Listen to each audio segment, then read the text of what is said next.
Welcome back to another episode from Fatal Intentions Outdoors. I'm your host, Jason Melcher. In this episode, we're going to head down to a property that we lease in central Kentucky. It's early November. The object of the game at this point in the year is you got to be out there. You know, bucks are on the move pretty much all day long. For that reason alone, we like to sit in the stand pretty much all day, whether it's sitting in between two bedding areas or on a food plot that we know does normally head to. You got to be in a tree, in a ground blind. However you hunt, you just have to be out there this time of year. With that being said, let's go ahead and get on with it. I'm up first, so I'm just going to crawl up in one of my favorite sets. It overlooks two bedding areas, sits on a creek bottom that these big bucks like to move through when they're scent checking for hot does. I'll be sitting in that tree when the sun breaks over the horizon, and I'll be sitting when the sun goes down for the next 2 days. Just hoping to get a crack at one of the mature bucks that we got on trail camera all summer long.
Well, the first day didn't go as planned. We had very minimal buck movement, and the bucks that we did see were all young. But the rut is kicking off. We just haven't seen any of them older bucks yet. So we're going to sit tight, crawl back up in the same tree in the morning. And if by midday I haven't seen one of the mature bucks that I'm looking for, well, I feel sorry for the first doe that walks in front of me, because I got a freezer that needs to be filled. We're out in central Kentucky again today. I believe the date's November the 7th. The day before the opening day of modern gun season here in Kentucky. Trying to get it done before all these guns start popping off tomorrow. We're spread a little thin this week. We got Todd's on his way up to Illinois for a 6-day hunt out there. We'll hang tight here in Kentucky. We're going to give it hell for the next couple of days. I'm going to sit on stand all day. Try to catch some of that midday movement. Today I'm behind the camera and the bow. So in case something happens, it's a little shaky. It's just because we're spread so thin this week. Normally we're doubled up in these trees, but Ben's on his way down here. Like I said, Todd's up in Illinois. So it's just me, the camera, and the bow today. We're going to try to self-film one. It's been a long while since I had to do that, but we're going to give it hell. See if we can't put some meat in the freezer at the very least.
does over here into this thicket.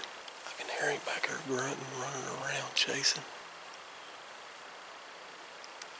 I can hear him getting closer. He's getting ready to run one of them out this way. Turn this camera around.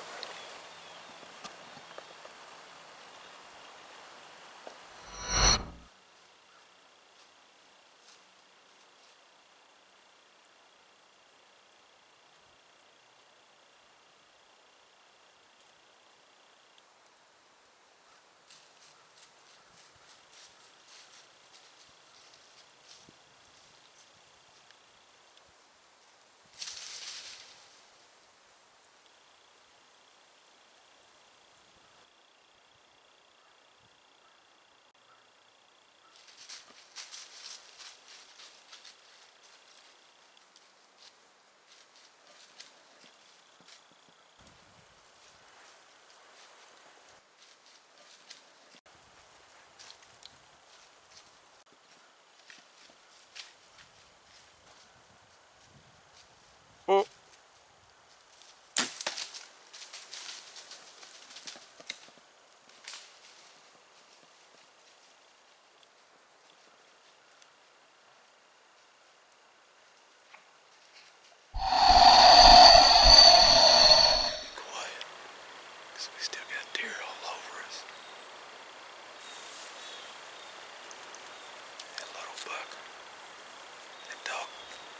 Dogging that doe bumped right in that thicket to me.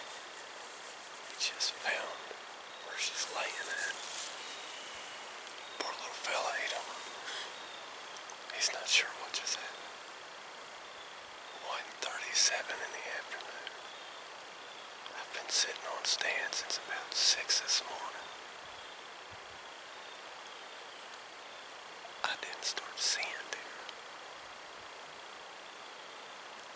probably about 9 o'clock this morning, and I haven't stopped seeing them since. I don't know why I have had a hell of a time just trying to put some meat in the freezer this year. Went for a couple weeks where I sat on food plots all week. Didn't see nothing. So we decided to push back farther into the woods and sit around some acorn trees. And then the problem was, which acorn tree are they going to? We'd be sitting on one, they'd go to the other. We'd move to that one, they'd move to another one. It's just a chess match. And I have lost all the way up until today. I'm going to give that little buck a few minutes to get the hell out of here, and then we're going to go down there and see that doe.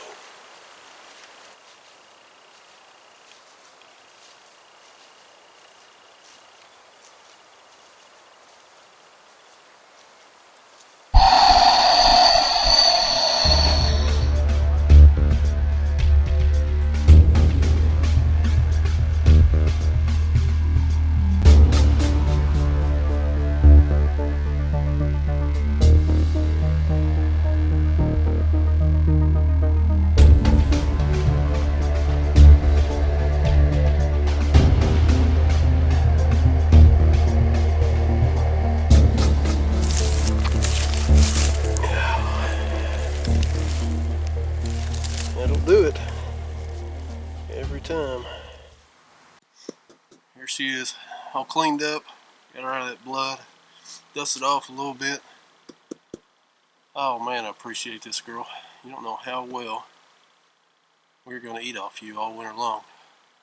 Tomorrow's the opening day of Kentucky's modern gun season, so we thought we'd give it a hell, sit all day before everybody got in the woods with their guns tomorrow and start blasting everything. We didn't see much early this morning. Probably didn't start seeing deer till about 9 o'clock. Young bucks, mainly, strolling.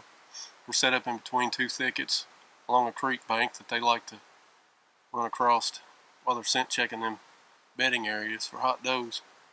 Seen the younger buck push about 5 or 6 does into one thicket, out from another into the next. We heard them run around, chasing, grunting. I could hear one making its way towards the edge of the thicket. He just happened to push this old girl out. She ended up coming by the stand probably 15 yards. Never once knew I was anywhere in the world. I'd like to think part of that's due to that nose jammer. Man, that's some good stuff. tell all my friends, everybody I hunt with, if you ain't tried it, you need to go pick you up a can. It's some good stuff, I'm telling you. It's not a cure-all for your scent control, but it is definitely gonna help you out. The downside to this afternoon's hunt, maybe 20 minutes after I shot this old girl and she come up here and piled up. We heard some grunting coming from that thicket again. We could tell it was moving towards us. 140-inch 8-point. Make a long story short, I wasn't ready. I hadn't even knocked an arrow after shooting her. He came in running pretty good. I ended up getting him stopped. Somehow I got an arrow knocked. Just turned out that he was a little closer than what I thought he was. Ended up shooting right over his back. I'm sure everybody will get a kick out of that. Old Jason missed a 140-inch 8-point at what ended up being 33 yards. Now the fun part begins. To figure out how to drag this old girl out of here. Day 2. About the same as the first day. Not a whole lot of movement. The little bit of movement we did see, young bucks, again. These young bucks that we've seen the last 2 days, they are completely harassing the does on this property. They're running them back and forth from bedding area to bedding area. They run them out of the bedding areas down to the food plots, out of the food plots down to the creek bottom back up in the thicket. It's just a big circle they're chasing these does around. So it was just a matter of catching one of them does in front of us in the middle of being chased by one of these younger bucks. But we got lucky. About 1:30 in the afternoon, young buck chased her out of the thicket, straight to us. She never knew we was anywhere in the world. Walks in front of the set, about 15 yards, perfect broadside shot. Freezer's empty, needs to be filled. I'm letting a black eagle fly. What you didn't see in that hunt was about 30 minutes after that doe went down, I'm messing around with the camera, checking out the footage like we always do. And lo and behold, I hear some running down on a creek bottom. Look down, headed in my direction, about 140-inch 8-point. Long story short, I wasn't prepared. Didn't have my arrow knocked. Still sitting down on the stand, checking out the camera. Deer comes up from behind me, what turned out to be about 32 yards away, walks up the hillside. Somehow I managed to get an arrow knocked. Got him stopped. I just didn't have time to hit him with a rangefinder. I thought I knew how far he was standing away from me.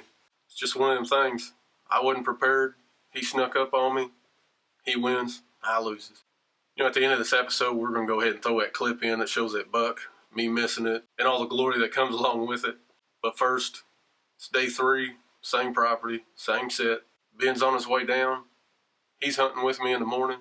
And once again, we're going to sit all day, try to catch some of that midday buck movement. And if that doesn't pan out for us, it's time to go on doe patrol again. I love my bow hunting, but sometimes I just like hearing things go boom. It's fun. I tell you how bad you hit her. Bad isn't not good? No, real good. Because I was so in on her, she didn't even jump out of frame. Well, she's down right there. No tracking required. It's an easy one. You called it though. You said, "Now watch out. That sun's up and we can't see it there."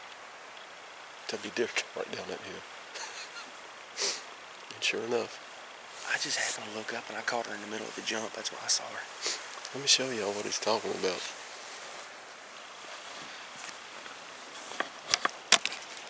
Boom. Hello. Come right down that hill in the sunlight. We never seen them till they were about, what, 60 yards away. Hey, you know what though? You know what's funny about that? It's the second doe in 3 days that little 4 points ran out to both of us. One we took to the processor yesterday and one we're going to take to the processor today. We couldn't decide what we wanted to do. If we wanted to go stealthy and use the bow. Well, at first I thought she was just going to keep cutting across. Or make some noise. You know, I thought she was going to stay out of your range. That's why I said I can shoot her. And then she turned and right down the hill. I was like, okay. You know, I can take her right there, but I mean, it was still a little brushy. I thought, well, hell, she's going to walk right down the lane. I'll just wait. 30 yards.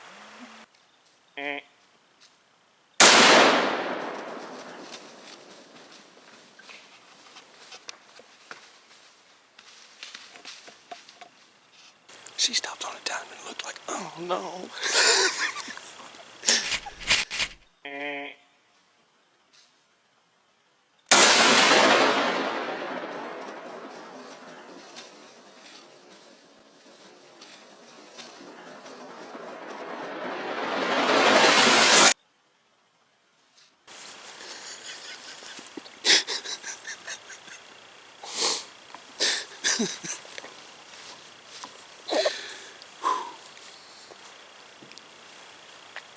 I don't think it ever gets old. No, it doesn't. It does not.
Yeah, it's jelly.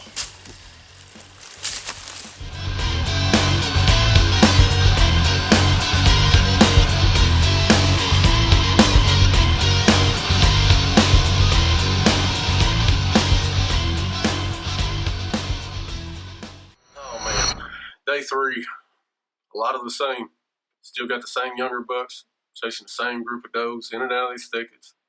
I don't know about you guys, but we can only stand so much watching deer run in front of us without sending an arrow or a bullet in their direction. Once again, it was just a waiting game, waiting for one of them younger bucks to chase them does out in front of us. Again, they chased them all around us this morning. It's just a matter of time for one of them to slip up and walk into range. I had the bow. Ben was sitting behind the 270. You know, we were real conflicted on whether or not to go stealthy with the bow, make a lot of noise with that gun. But since I had taken a doe the day before, wasn't no sense in being greedy. So we elected to let Ben make a little noise with the 270, put a little meat in his freezer. You know, them all-day sits they're pretty rough on everybody, I believe. You know, when you film your hunts like we do, it's always handy to have another guy up in the tree with you, especially during all-day sits like that. Just kind of breaks up the monotony of everything. You know, you get to joke around, kid a little bit while you're in the stand, and it really makes them longer sits a lot easier to deal with, especially when you're not seeing the activity or the movement that you think you ought to be seeing that time of year. So 3 days, I've got a doe down. Ben's got some meat in the freezer. We're going to hang out for a few more days, sit all day again, and like I said, just hope that we're in the right spot at the right time so we can get one of these monsters that we got running through on trail cameras all summer. So coming up next, we're going to go ahead and show you that buck miss from the day before. 140-inch, 8-point, walks in 32 yards. I'm unprepared. You know, how else is that story supposed to end? So let's go ahead and take a look at that real quick. You guys can laugh. I'll get another good cry out of it. We'll see you back right here after that.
get tired of watching that video. You know, as a hunter, you know, as bad as we hate to admit it, it happens. You know, it's a hard lesson learned. You know, it's just one of them things. I wasn't prepared. I was slacking. He came in, did everything he was supposed to do. I was the one that didn't do what I was supposed to do. You know, he wins that day. You know, it's hunts like that, I think, kind of make you as a hunter. If you never miss anything, you know, I guess that would take all the fun out of it for me. I guess you could say missed opportunities, whether it be deer out of range, deer behind you, missed shots. You know, I guess that's what keeps me going as a hunter for the most part. It's not the actual kill, it's the hunt, it's the chase. It's collecting all the information to be in the right position to even have an opportunity at a deer like that. You know, not the worst thing in the world. That ain't the first deer I've ever missed. Surely it won't be the last. Hopefully next year we'll have the same deer, different episode with a totally different outcome. With that being said, we're going to go ahead and get out of here. Once again, we appreciate everybody watching Fatal Intentions Outdoors. We know you guys got a choice when it comes to hunting programs, whether it be on the outdoor channels, internet, Roku, streaming it from the websites to your TVs, whatever the case may be. We appreciate every one of y'all sitting there watching this right now. And until next time, you guys be safe out there.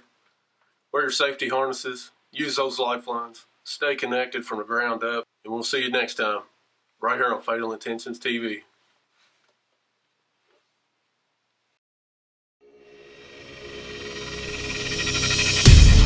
Rick's Archery Range and Sales. Black Eagle Arrows. Superior Carbon Technology. Kodiak Custom Bowstrings. Dominate everything. Steady form. Shoot with confidence. Nose Jammer. Wrong wind. Jammer. Satisfaction turkey calls. Boneheads Deer Mineral. Extreme Whitetails Deer Farm and Scents. Be sure to follow us on Facebook, Twitter, YouTube, Vimeo, and Google+.